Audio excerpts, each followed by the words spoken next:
Hello students, welcome তোমাদের TBR একাডেমিতে। আমি তোমাদের সৌভম স্যার চলে এসেছি তোমাদের জন্য এনএমজিএনএম 2024 এর ফিজিক্যাল সায়েন্সের সেট নাম্বার 22 নিয়ে। তো এর আগে কিন্তু আমরা অলরেডি 21টা সেট নিয়ে ডিসকাস করে ফেলেছি। তো যেখানে কিন্তু তোমাদের আপকামিং যে এনএমজিএনএম 2024 এর এক্সাম রয়েছে, তো তার কিন্তু সাজেস্টিভ কোয়েশ্চেনগুলো নিয়ে কিন্তু আমরা ডিসকাস করেছি। এই কোয়েশ্চেনগুলো যেগুলো কিন্তু তোমাদেরকে প্রোভাইড করা হচ্ছে, এগুলো কিন্তু তোমাদের এক্সামের জন্য খুবই ইম্পর্টেন্ট। তো সবাই কিন্তু খুব ভালোভাবে কিন্তু প্র্যাকটিস করতে থাকো, কারণ সামনেই কিন্তু তোমাদের এক্সাম রয়েছে। এই সেটগুলোর মধ্যে থেকে কিন্তু তোমরা কমন কোয়েশ্চেন পেয়ে যাবে তোমাদের এক্সামে। তো যারা যারা ক্লাসগুলো করছো খুব ভালোভাবে প্র্যাকটিস করতে থাকো এবং বারবার কিন্তু কোয়েশ্চেনগুলোকে রিভাইজ করতে থাকো। কোয়েশ্চেনগুলো নিয়ে তোমাদের যদি কোনো রকম কোনো প্রবলেম থাকে, কোনো সেট নিয়ে তোমাদের যদি কোনো রকম কোনো ডাউট থাকে, অবশ্যই করে কিন্তু সেগুলো আমরা তোমাদের ক্লিয়ার করে দেবো। আমাদের হোয়াটসঅ্যাপ গ্রুপ রয়েছে, টেলিগ্রাম চ্যানেল রয়েছে, টেলিগ্রামে আমাদের গ্রুপ রয়েছে, হোয়াটসঅ্যাপ গ্রুপ রয়েছে, সেখানে কিন্তু তোমরা জয়েন করবে এবং লিংক তোমরা ডেসক্রিপশন বক্সে গেলেই কিন্তু পেয়ে যাবে। এছাড়াও কিন্তু আমাদের যে ক্লাসগুলো হচ্ছে, এই ক্লাসের ফ্রি পিডিএফ গুলো পাওয়ার জন্য আমাদের যে হোয়াটসঅ্যাপ গ্রুপ রয়েছে সেখানে তোমাদেরকে জয়েন করতে হবে। সেখানে কিন্তু আমাদের সমস্ত রকম ক্লাসের ফ্রি পিডিএফ গুলো তোমাদের কিন্তু প্রোভাইড করা হচ্ছে। তো চলো আজকে আমরা সেট নাম্বার 22 তে চলে যাই। আমরা কিন্তু 500টা কোয়েশ্চেনের এমসিকিউ কোয়েশ্চেন কিন্তু আমরা সিরিজটা করছিলাম। তো আজকে কিন্তু তার সেট নাম্বার 22। দেখো অলরেডি কিন্তু আমরা 315টা কোয়েশ্চেন ডিসকাস করে ফেলেছি। আজকে কিন্তু আমাদের 316 থেকে হবে, যেটা হচ্ছে আমাদের 316 নাম্বার কোয়েশ্চেন। তো দেখে নেই আমাদের রাইট অ্যান্সারটা কি হবে। ঠিক আছে, চলো ফার্স্ট কোয়েশ্চেন আমাদেরকে কি বলছে। ফার্স্ট কোয়েশ্চেন আমাদেরকে বলছে, দেখো ডায়াস্পোর কার আকরিক।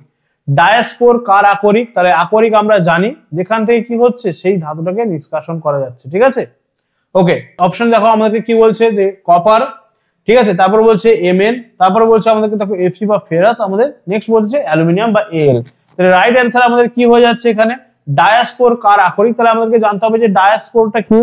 ডায়াস্পোরকে আমরা কি লিখবো, এএল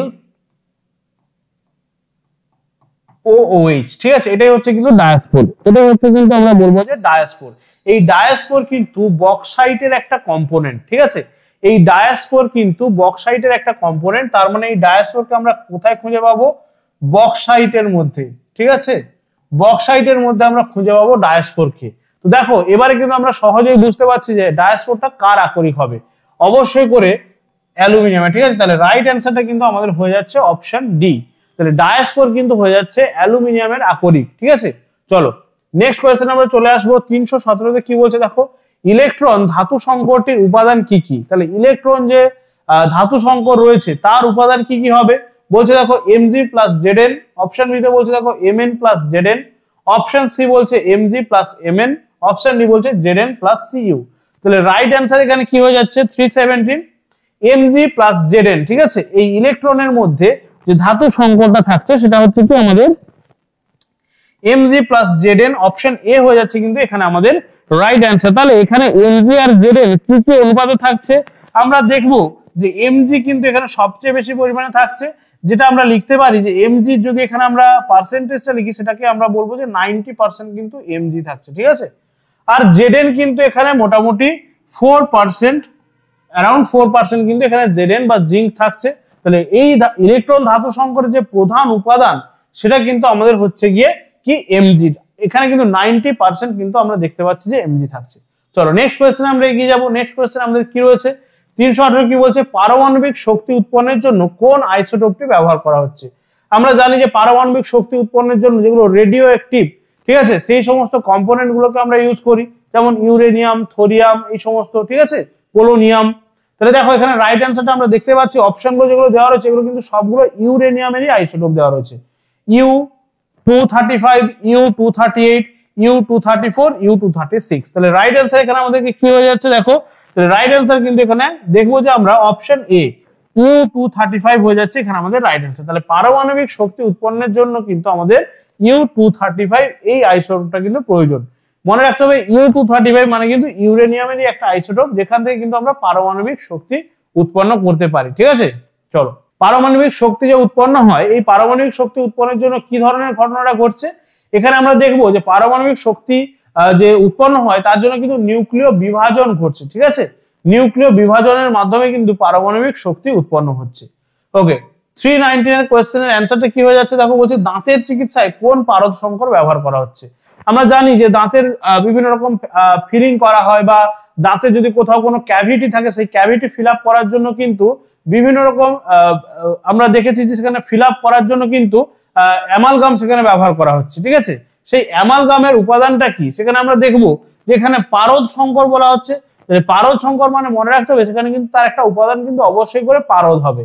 ঠিক আছে, তাহলে দেখো বলছে AgHg, SnHg, NaHg, ZnHg। তাহলে দেখো প্রত্যেকটাতে কিন্তু এই Hg বা পারদটা কিন্তু কমন রয়েছে।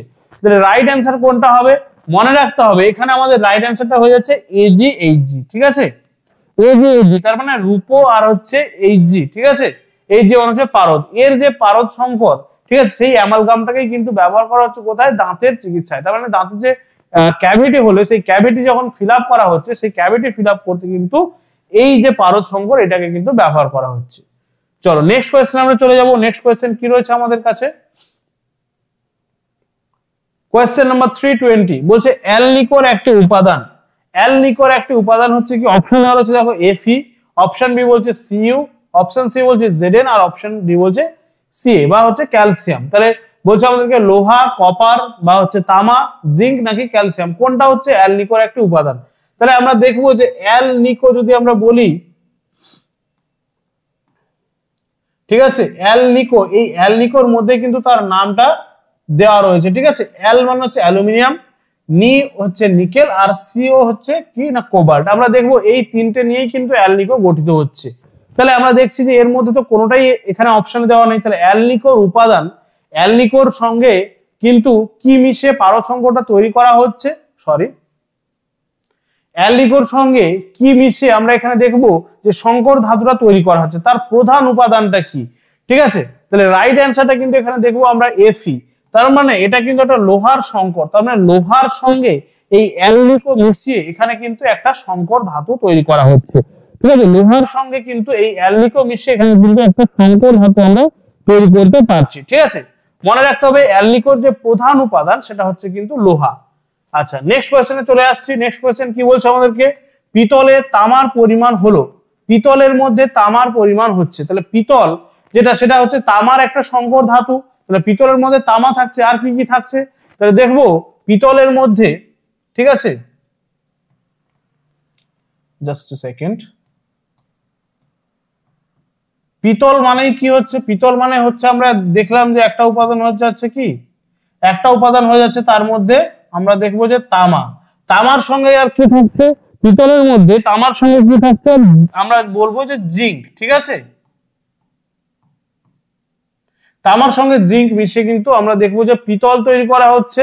ঠিক আছে, এবারে এই তামার পরিমাণ কিন্তু এখানে নিয়ার অ্যাবাউট 70% কিন্তু থাকছে, তামার পরিমাণ কিন্তু 70% আর বাকি 30% কিন্তু এখানে থাকছে আমরা বলবো যে জিঙ্ক। তাহলে রাইট অ্যান্সার কিন্তু হয়ে যাচ্ছে 70%। ঠিক আছে, রাইট অ্যান্সার কিন্তু 70% এখানে হয়ে যাচ্ছে। তাহলে পিতল কিন্তু তামা এবং জিঙ্কের মিশ্রণ, এবং এই তামার পরিমাণ কিন্তু এখানে থাকছে 70% এবং জিঙ্কের পরিমাণ থাকছে কিন্তু এখানে আমরা দেখবো যে 30%। ঠিক আছে, ওকে নেক্সট কোয়েশ্চেন কি বলছে, নেক্সট কোয়েশ্চেন আমাদেরকে বলছে অ্যারোমেটিক যৌগ হলো। তাহলে অ্যারোমেটিক যৌগের উদাহরণ মিথেন, বেনজিন, ইথিলিন আর অ্যাসিটিলিন। আমরা জানি যে অ্যারোমেটিক যে সমস্ত কম্পাউন্ড গুলো রয়েছে সেই অ্যারোমেটিক কম্পাউন্ড গুলোর প্রধান উপাদানই হচ্ছে কি বেনজিন। সেই অ্যারোমেটিক কম্পাউন্ড গুলোর প্রধান উপাদান হচ্ছে বেনজিন। তাহলে বেনজিন ছাড়া কিন্তু কোনো রকম অ্যারোমেটিক কম্পাউন্ড গঠন করা সম্ভব নয়। তাহলে অ্যারোমেটিক যে কম্পাউন্ড গুলো রয়েছে সেগুলো হচ্ছে কি না বেনজিনের, তা হচ্ছে তার একটা উপাদান। চলো নেক্সট কোয়েশ্চেন আমরা চলে আসবো 323। কোয়েশ্চেন নাম্বার 323 এর অ্যান্সার কি হবে দেখো, বলছে আপেক্ষিক তাপ সবচেয়ে বেশি কার, আপেক্ষিক তাপ সবচেয়ে বেশি কার। অপশন এ বলছে অ্যালকোহল, অপশন বি বলছে দুধের, অপশন সি বলছে জলের, নাকি অপশন ডি বলছে পারদের। তাহলে রাইট অ্যান্সার কি হয়ে যাচ্ছে, আপেক্ষিক তাপ সবচেয়ে বেশি হচ্ছে জলের। ঠিক আছে, এখানে আমরা জানি যে সিজিএস ইউনিটে এর আপেক্ষিক তাপ কত হচ্ছে 1 ক্যালোরি গ্রাম ইনভার্স, 1 ক্যালোরি গ্রাম ইনভার্স। নেক্সট হচ্ছে কি ডিগ্রি সেন্টিগ্রেড ইনভার্স। ঠিক আছে, সিজিএস ইউনিটে 1 ক্যালোরি গ্রাম ইনভার্স, ডিগ্রি সেন্টিগ্রেড ইনভার্স। জলের কিন্তু আপেক্ষিক তাপ সবচেয়ে বেশি হচ্ছে জলের। নেক্সট কোয়েশ্চেন আমরা চলে আসছি 324 বলছে পানীয় জল জীবাণুমুক্ত করতে জলে মেশানো হয়। পানীয় জলকে জীবাণুমুক্ত করতে জলের মধ্যে কি মেশানো হয়? অপশনগুলো দেখো, বলছে হ্যালোজেন ট্যাবলেট, অপশন বি বলছে পটাশিয়াম পারম্যাঙ্গানেট, অপশন সি বলছে চুন, অপশন ডি বলছে ফিনাইল। তাহলে রাইট অ্যান্সার কি? রাইট অ্যান্সার হচ্ছে হ্যালোজেন ট্যাবলেট। ঠিক আছে, জীবাণুমুক্ত করতে কিন্তু হ্যালোজেন ট্যাবলেট। হ্যালোজেন মানে আমরা জানি হ্যালোজেন মৌলগুলোর মধ্যে হচ্ছে ক্লোরিন। তাহলে সাধারণত ক্লোরিন ট্যাবলেট মেশানো হচ্ছে কি জলকে জীবাণুমুক্ত করার জন্য। ক্লোরিন ট্যাবলেট মেশানো হচ্ছে জলকে জীবাণুমুক্ত করার জন্য। ঠিক আছে, চলো নেক্সট কোয়েশ্চেন আমরা চলে আসবো। Question number 235। কোয়েশ্চেন নাম্বার 235 কি বলছে? বলছে পরিশোধিত জলের মধ্যে দিয়ে অতিবেগুনি রশ্মি চালনা করলে কি হয়? ইউভি রে। ঠিক আছে, অতিবেগুনি রশ্মি মানে হচ্ছে ইউভি রে। অতিবেগুনি রশ্মি মানে হচ্ছে কিন্তু ইউভি রে। ঠিক আছে, তাহলে চালনা করলে কি হবে? অপশন এ বলছে জলের স্বাদ বাড়ে, অপশন বি তে বলছে জলে উপস্থিত জীবাণু ধ্বংস হয়ে যায়, অপশন সি তে বলছে জলের বর্ণ পরিবর্তন হয়, আর অপশন ডি বলছে জল আর্সেনিক মুক্ত হয়। তাহলে রাইট অ্যান্সার কি হবে? পরিশোধিত জলের মধ্যে দিয়ে অতিবেগুনি রশ্মি চালনা করলে কি হয় না, জলে উপস্থিত জীবাণু ধ্বংস হয়ে যায়। তোমরা দেখবে বিভিন্ন রকম যে ওয়াটার ফিল্টার গুলো রয়েছে সেখানে ওদের লেখা থাকে যে আরও, ঠিক আছে, এবং ইউভি এই সমস্ত লেখা থাকে। ঠিক আছে, আরও মিনস হচ্ছে কি রিভার্স অসমোসিস, সেখানে কিন্তু রিভার্স অসমোসিস প্রক্রিয়া জলটাকে পরিশোধিত করা হচ্ছে। বা ইউভি মানে কি, সেখানে কিন্তু ইউভি থাকছে, ইউভি রে দেওয়া থাকছে যাতে কিনা জলটা জীবাণুমুক্ত করা যায়। ঠিক আছে, তাহলে ইউভি বা অতিবেগুনি রশ্মি চালনা করলে কি হচ্ছে, জলের মধ্যে যে সমস্ত জীবাণুগুলো উপস্থিত থাকছে সেগুলো কিন্তু ধ্বংস হয়ে যাচ্ছে। নেক্সট কোয়েশ্চেন আমরা চলে আসবো 326। বলছে অস্থায়ী ক্ষরতার কারণ। অস্থায়ী ক্ষরতার কারণ, জলের মধ্যে যে অস্থায়ী ক্ষরতা তার কারণ হচ্ছে আমরা দেখবো যে বাইকার্বনেট যে লবণগুলো, ঠিক আছে, বাইকার্বনেট যেগুলো রয়েছে, বাইকার্বনেটস গুলো কিন্তু এই জলের অস্থায়ী ক্ষরতার কারণ। তাহলে রাইট অ্যান্সার কি হবে? দেখো বলছে CaSO4, HCO3 এর হোল 2, MgSO4 নাকি MgCl2। তাহলে রাইট অ্যান্সার কি হবে? বাইকার্বনেট বললাম আমি এখনই। তাহলে অস্থায়ী ক্ষরতার জন্য কিন্তু দায়ী আমাদের অপশন বি CaHCO3। ঠিক আছে, এই অস্থায়ী ক্ষরতা কিন্তু সহজে দূর করা যায়। ঠিক আছে, অস্থায়ী ক্ষরতা কিন্তু সহজে দূর করা যায়। তাহলে রাইট অ্যান্সার কিন্তু হয়ে যাচ্ছে আমাদের CaHCO3 এর হোল 2। এটা হচ্ছে অস্থায়ী ক্ষরতার কারণ। ক্যালসিয়াম বাইকার্বনেটের যে লবণ সেটাই কিন্তু এর অস্থায়ী ক্ষরতার কারণ। নেক্সট কিন্তু আমরা চলে আসছি কোয়েশ্চেন নাম্বার 327 এ, স্থায়ী ক্ষরতার কারণ কি? তাহলে দেখো এক্ষুনি আমরা কিন্তু অস্থায়ী ক্ষরতা নিয়ে ডিসকাস করলাম। অস্থায়ী ক্ষরতার কারণ আমি করলাম কি, যে বাইকার্বনেট যে সমস্ত লবণগুলো রয়েছে সেগুলো কিন্তু অস্থায়ী ক্ষরতার কারণ। স্থায়ী ক্ষরতা হচ্ছে কি? তাহলে রাইট অ্যান্সার কি হবে? দেখো MgHCO3 এর হোল 2, CaHCO3 এর হোল 2, NaCl নাকি MgSO4। তাহলে মনে রাখতে হবে যে সালফেট লবণগুলো সেগুলো কিন্তু আমাদের স্থায়ী ক্ষরতার কারণ। সালফেট লবণ, তাহলে MgSO4, ঠিক আছে, এটা কিন্তু আমাদের হয়ে যাচ্ছে স্থায়ী ক্ষরতার কারণ। স্থায়ী ক্ষরতার কারণ। নেক্সট কোয়েশ্চেন চলে আসছি। অ্যানায়ন বিনিময়কারী রেজিনকে প্রকাশ করা হচ্ছে, অ্যানায়ন বিনিময়কারী রেজিনকে প্রকাশ করা হচ্ছে কি দ্বারা? অপশন এ বলছে দেখো RH দ্বারা, ROH দ্বারা, RNH2 দ্বারা, RCl দ্বারা। তাহলে রাইট অ্যান্সার কি হচ্ছে? রেজিনকে প্রকাশ করা হচ্ছে বলেছে, তাহলে রাইট অ্যান্সার কি হয়ে যাবে? অপশন সি RNH2 দ্বারা। ঠিক আছে, RNH2, এই NH2 গ্রুপকে আমরা কি বলছি? Amine group. ঠিক আছে, NH2 গ্রুপকে আমরা কি বলছি? NH2 গ্রুপকে আমরা কি বলছি? অ্যামিন গ্রুপ বলছি। ঠিক আছে, চলো নেক্সট কোয়েশ্চেনে চলে আসছি আমরা। কোয়েশ্চেন নাম্বার 329, আজকের সেটের আমাদের সেকেন্ড লাস্ট কোয়েশ্চেন। কি বলছে?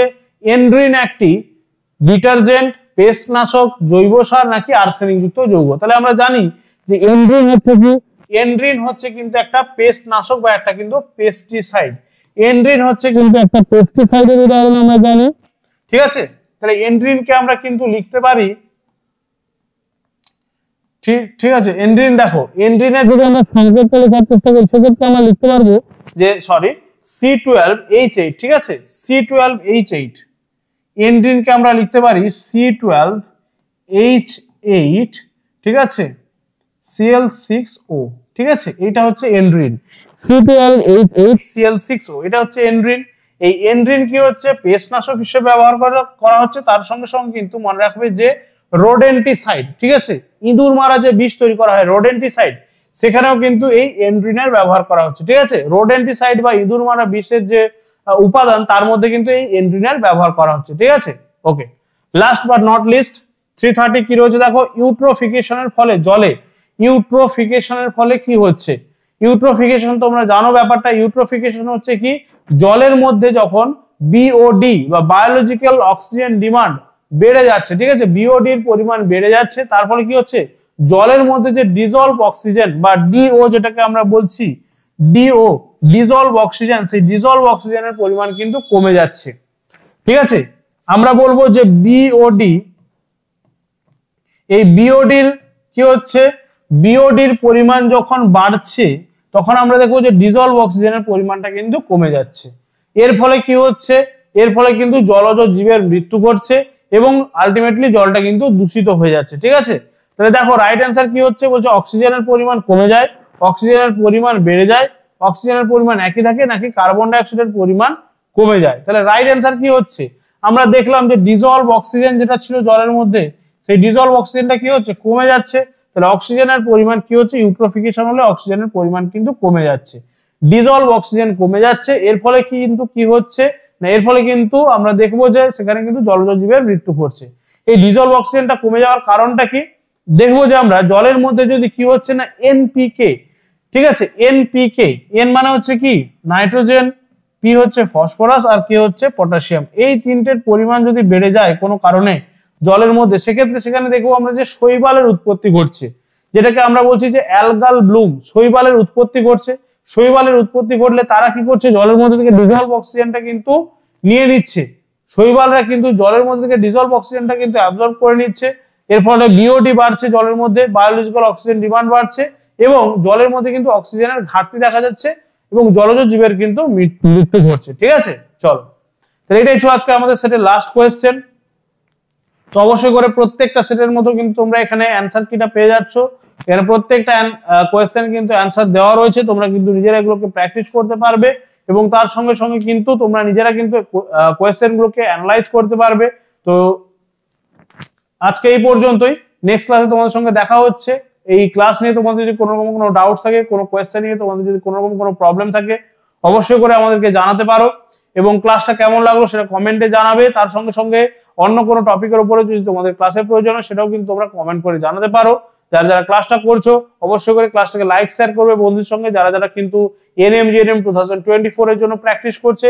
এবং তার সঙ্গে সঙ্গে এই যে ক্লাসটা, এই ক্লাসের ফ্রি পিডিএফস হওয়ার জন্য আমাদের যে হোয়াটসঅ্যাপ গ্রুপ রয়েছে সেখানে অবশ্যই করে তোমরা জয়েন করবে, তার লিংক কিন্তু ডেসক্রিপশন বক্সে গেলেই তোমরা পেয়ে যাচ্ছ।